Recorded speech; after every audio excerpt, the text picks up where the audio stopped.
في الفيلم.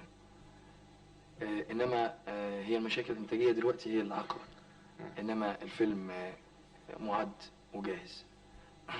وعلى اي الاحوال يعني ان شاء الله طبعا يوفقوا في انتاج اخناتون، لكن انا بعتقد برضو انه النجاح اللي انت حققته مسرحيا في الفترة اللي احنا فيها دي يمكن يؤهلك او يدفعك او يدفع، بلاش يدفعك انت، يدفعهم هم المنتجين ان هم يدركوا ان هناك فنان مصري يستطيع ان يعطي الكثير للسينما المصرية، ومش بس السينما المصرية، للفن عموما سواء كان مسرح او سينما.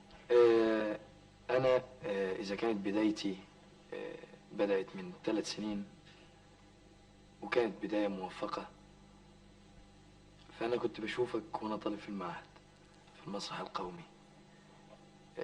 كانت لسه طاقتك لم تفجر بعد، وحقيقي كنت ببصلك على إنك أنت معروف ومشهور قوي. ده لأسباب كتيرة، لأني وده مش حديث تلفزيوني، إنما فعلا كنت بحترم فيك أصالة، وبحترم فيك فنان ممكن يقول لأ 1000 مرة قبل ما يقول أيوه. يمكن دي أنا كسبتها منك، وأنا بصرحها لك زي ما أنت قلت إن ما بنقعدش مع بعض كتير من زمان.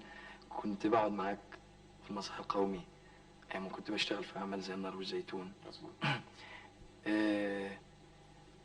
ده لما نجحت وربنا وفقك وابتدأت تلاقي الطريق الصحيح، وأخدت فعلا الفرصة لتفجير موهبتك الحقيقية، أنا اطمأنيت. ده مش غرور في نفسي، لا، إنما اطمأنيت إن ممكن فعلا في مجتمعنا إن يكون ربنا منح هذه الموهبة فهي تتخنق أو تموت إذا ما فجرتهاش. وبعتقد إن مش الموهبة بس هي اللي نجحت محمود ياسين. أنا تحتيه 20 خط أخلاقيات محمود ياسين، إنك أنت بدأت بأخلاقيات الفنان مش بموهبتك بس ودراستك. ف نجاحك هو فعلا ده كان الأمل بالنسبة لي لإني أنجح. بتمنى إني أسير على ضربك في أخلاقياتك والتزامك، ومفيش تشويش في طريقك. طب استاذ محمد، ما فيش سؤال كده ولا كده عايز تزنق بيه الاستاذ محمود بدالي؟ الحقيقة كنت هسألك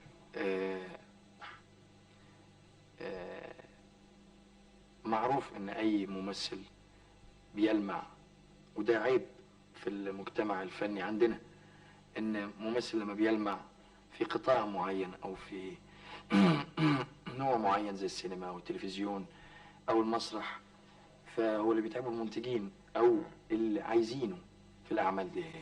كان فعلا محتار يوزع جهده.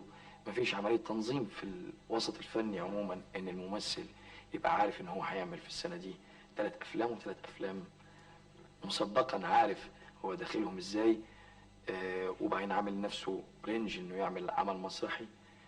انا اعرف عنك كويس قوي حبك للمسرح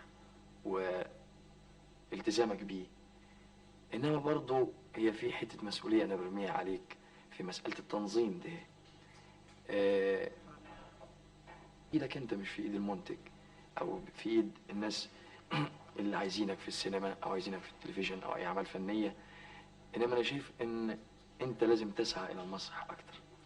يعني يا استاذ صبحي الحقيقة انه انا من حسن حظي انه كان فعلا بيصادف ان في شهر ديسمبر ويناير وفبراير ومارس من كل سنة ولغاية النهاردة انا بكون فعلا عندي القدرة ان انا اشتغل في المسرح.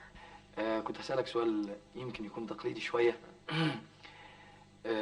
متعة الفنان او الممثل اعتقد ان في جانب منها طبعا استقبال المتفرج ليه، سواء بعد عرض الفيلم او استقباله على خشبة المسرح، دي جانب من هذه المتعة.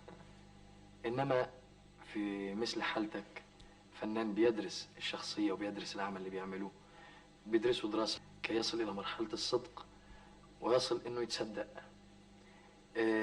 متعتك فين هنا؟ امتى بتحس انك استمتعت بنجاحك؟ بالترمومتر بتاعك ايه؟ هو طبعا اثناء العمل مفيش شك انه احيانا بيصادفني العمل اللي مكتوب بشكل جيد مدروس جيدا لتوافروا عليه الى ان اصبح مصنف مكتوب سيناريو. لما بقرا السيناريو بحس ان انا قدام كنز كبير يصح اني انا اعيشه وادرسه بشكل جيد واتوفر عليه. العملية دي بتبقى قد كده ممتع. ازاي ان الواحد السطور بتتحول الى لحم ودم اثناء التصوير، ايضا دي متعة.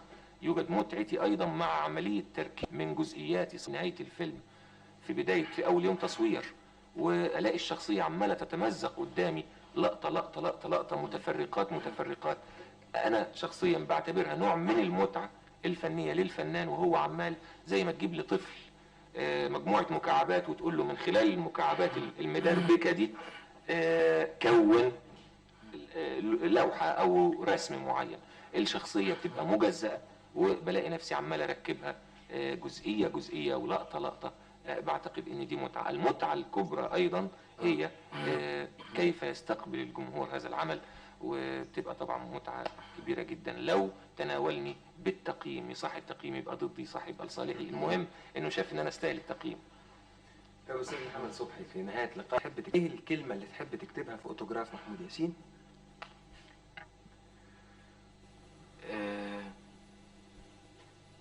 الى الفنان محمود ياسين الذي اعطاه الله الموهبة والعلم والثقافة فكان فنانا متكامل. واعتبر في رأيي وفي رأي الجميع ممن يحيطون به من زملائه أنه فنان ذو أخلاقيات ومبادئ ومثل. أدعو الله أن يكمل هذه الصفات بالصحة والقوة والطاقة التي تستمر معه إلى الأبد، حتى يفجر أكثر وأكثر فنه إلى الجماهير التي أعطته من الحب وستعطيه أكثر فأكثر. شكر. بدي عليه حداد، عليه حداد. على ايه؟ حطهم في الحته الفاضيه. هنا هو. ايه ده؟ هنا ايوه. وانت قربي مني خالص. مش عارف بس حطهم. اديبه منك. ايوه تاخد منك. اديبه منك. ايوه. هنا هو. هنا. هتقوم تقول على ايدي تبوط ايه وراح. ما تجيبنيش.